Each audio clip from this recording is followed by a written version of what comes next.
Well, now the game to decide the early season championship of North London between Arsenal, who've started indifferently, and Tottenham Hotspur, who could hardly be more pleased at the way things are going for them. The violence in the crowd before the game started, which we are not showing, confirmed that the hooligans are still winning at the expense of football, and cricket too, by the sound of it. But now let's enjoy a good game with Barry Davis. On a breezy afternoon, there's a real old-time feeling about this North London derby. The lunatic fringe have tried to spoil it a bit, but there can be no question that the atmosphere has been heightened and the rivalry made keener by Tottenham's promising start to the season. And if history is to be maintained, the biggest crowd of the day will see at least one of the two goalkeepers beaten this afternoon. Whether it be Pat Jennings of Arsenal, still a legend for his exploits when a Spurs player, or at the other end Mark Kendall, who continues to try to fill the void that Jennings has left. The lineups in front of them, both unchanged. Frank Stapleton, number 9, has scored all Arsenal's goals this season in League and League Cup. Spurs indeed picked the same side for the 5th match, but they reintroduce as substitute Peter Taylor. So Clive Thomas gets the 87th North London League derby underway, and the record's identical. Both Arsenal and Spurs have each won this fixture 34 times, and each has a home record of 20 wins, 9 draws and 14 defeats. Archibald chasing David O'Leary, and the first touch for Pat Jennings from his skipper. It's John Devine. Ball picked up a bit of pace when it landed, but it's a goal kick. Perryman had a quick look to see what was behind him, but the ball certainly picked up a bit of pace. Spurs skipper, who could well pass Pat Jennings' record of 472 league games this season, he can afford to miss just one.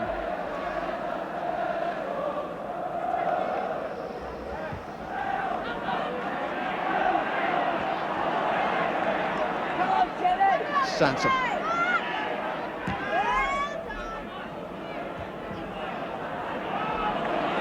Hughton. Young has Crooks behind him and looks.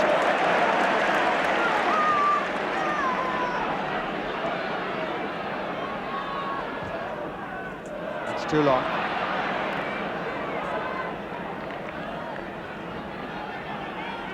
John Devine giving that a bit of pace. Was hit against the wind, but he gave it too much.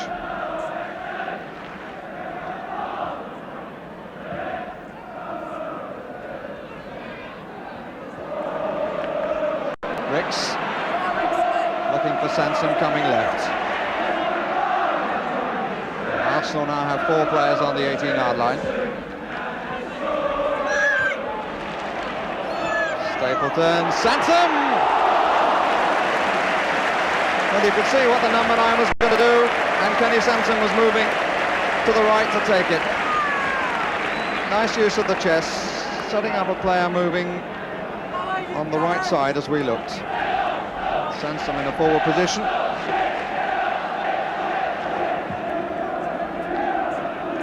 Spurs back four looking a bit square there. Devine. Gets the free kick for a push.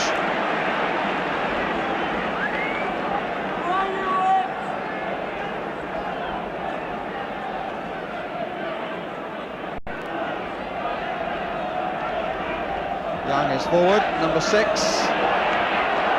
Straight to Ricks. And Kendall could well have been made to pay by Ricks for punching the ball when he really should have caught it. Cross was certainly swerving a lot. The goalkeeper palmed it straight to Ricks.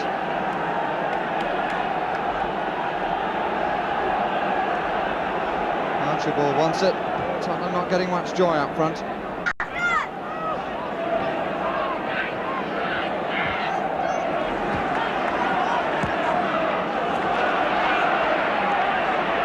Stapleton. Away by Gordon Smith.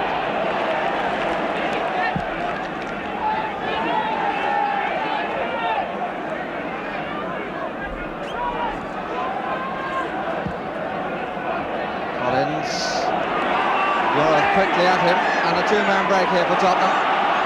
Beer and Crooks. Hoddle now making a third. Oh, what a fierce shot! And well grabbed at about the fourth attempt by Pat Jennings, but he really rifled that across. And Pat Jennings made a good stop, and then with apparent nonchalance made 2 or 3 grabs before getting it firmly under his control.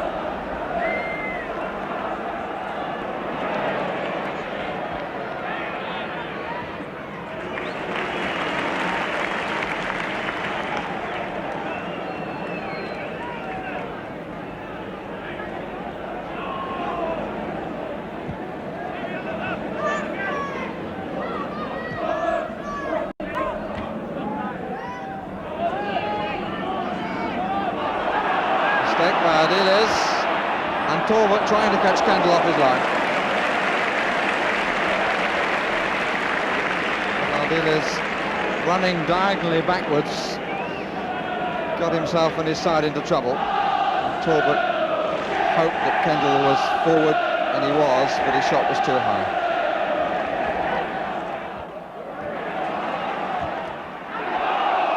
Handball given against Stapleton. A little flick cross which might well have reached the middle where Archibald was waiting. He was just trying to charge the ball down. The referee saw it as obviously deliberate handball. Archibald makes the run, gets in behind. Crooks! Well, that's the best combination between the two. The early run by Archibald got him behind the defence, and Crooks is denied by Pat Jennings.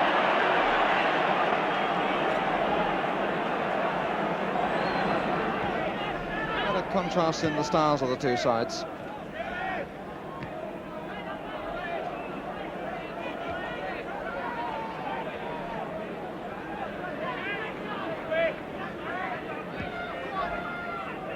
Lacy.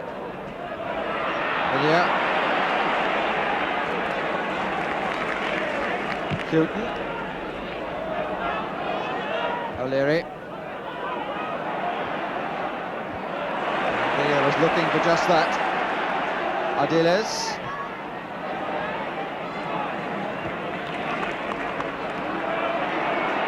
There. Crooks. And again the shot from the angle. And Crooks obviously thought that Jennings touched it. But a goal kick has been given. Archibald, the player nearest to just finding the turning touch.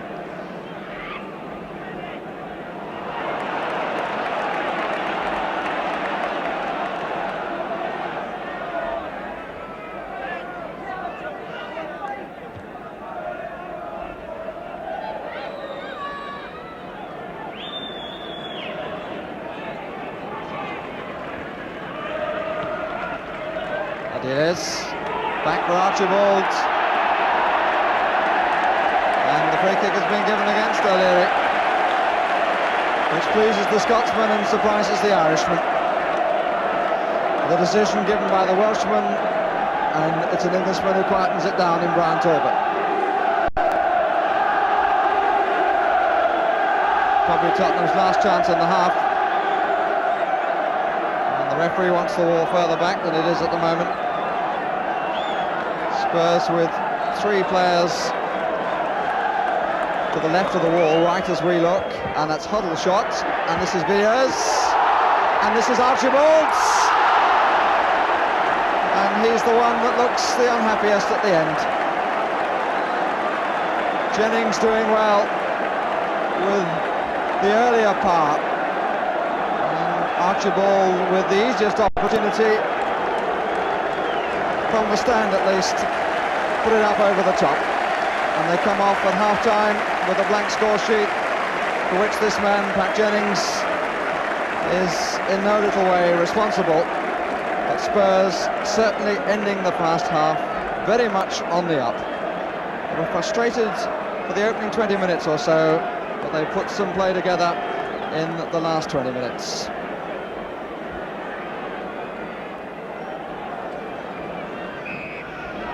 Spurs' last win in this fixture was back in April '76 when they won 2-0, and amazingly only 3 players survive: Jennings, Young and Perryman, all then playing for Spurs.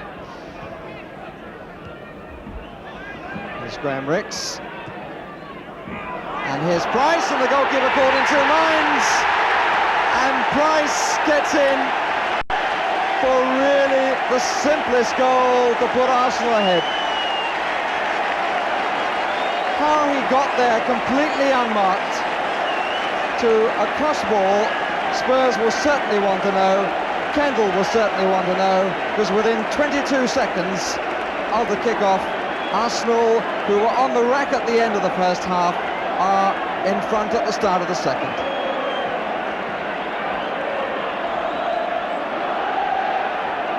Well, we might now be going to find out a little bit more about this Tottenham team, because they really dominated play for the last 20 minutes of the first period, got nothing from it, and now Arsenal have scored. And the last 3 matches between these sides here, Arsenal have scored 1, and that's proved to be enough. Stapleton.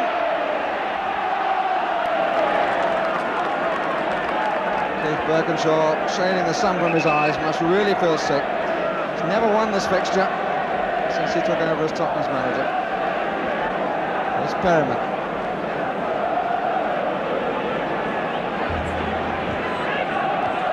Yeah.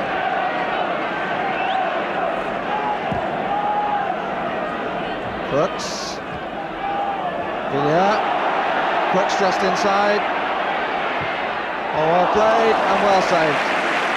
Came inside of the and hit the ball at a time when Jennings may not have had a clear view of it.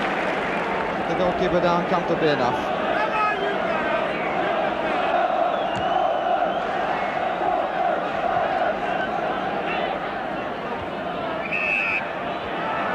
With a push by Hoddle.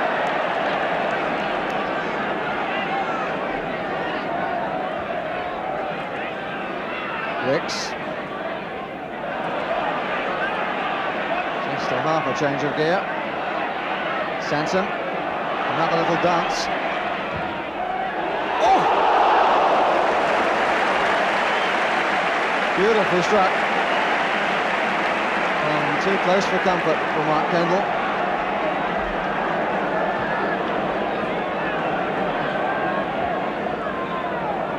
Has had 2 shots in the match, both of which have been close, and that was from his cross that Price scored.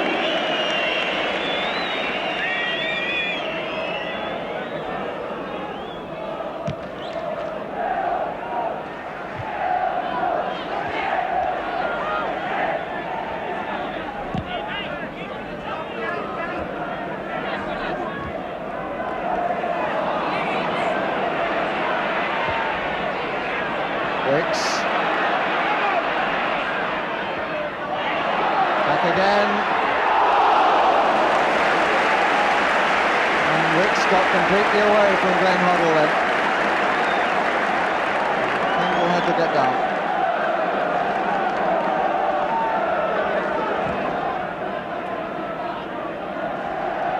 Spurs with a front line of 4 at the moment. Crooks, Archibald, Ardiles and Villa. First throw.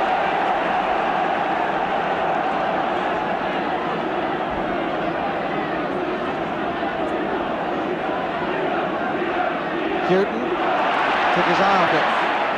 And one ball from Ricks, but stapled it in for number 2. Well, I said earlier in the match that Arsenal are never more dangerous than when they're being penned in their own end. And a goal of such simplicity, one ball by Ricks of, 40 yards, maybe more, that put Stapleton in, and he finished in style, just placing it over the goalkeeper who came to meet him.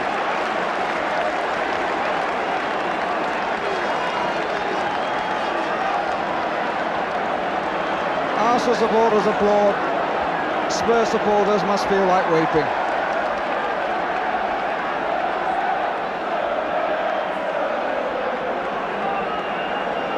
Smith, Ardiles, and here's Sunderland.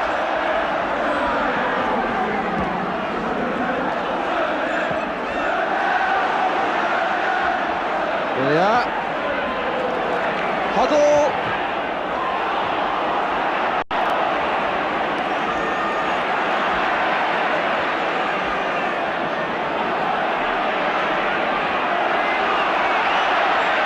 Stapleton's 5th goal of the season already. That's the keeper's.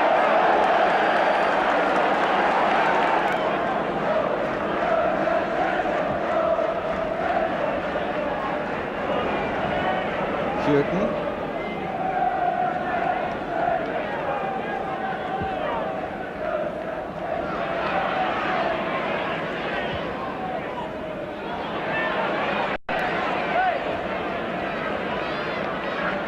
Ricks.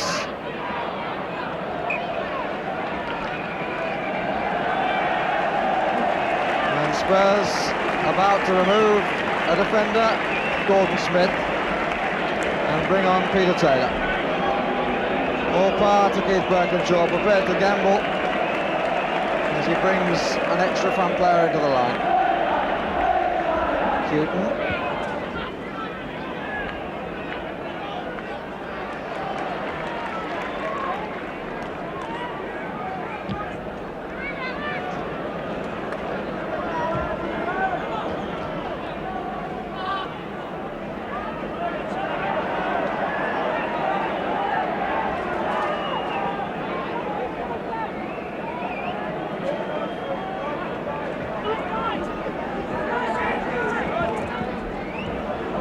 Archibald,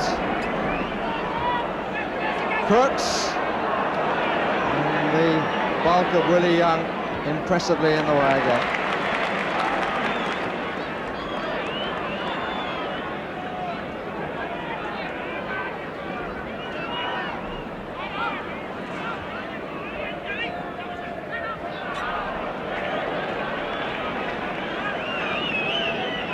Barry Danes there on the Tottenham bench.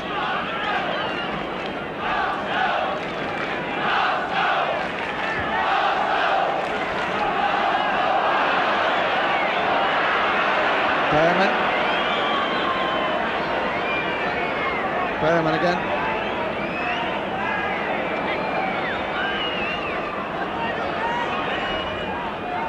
Mastered down by Taylor. Oh! And a classic catch. And where he might look.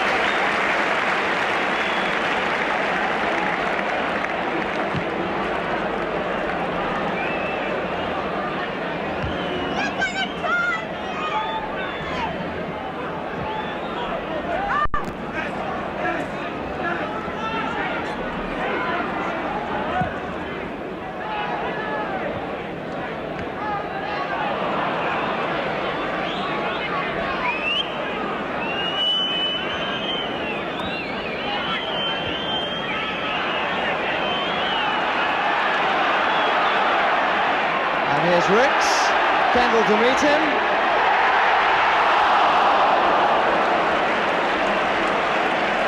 Well, they look and complain on the Arsenal bench. But a 3-goal victory would surely be rubbing considerable salt into Tottenham's wounds.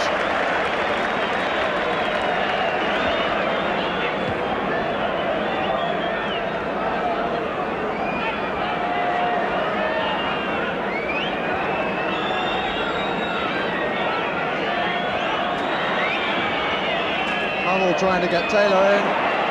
Crooks. Archibald. Good turn. Lovely turn. Taylor.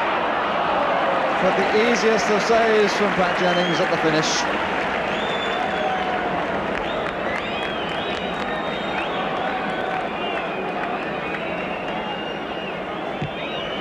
And Jennings is the last to touch the ball. Terry Neal's side have done it over his old club again by 2-0.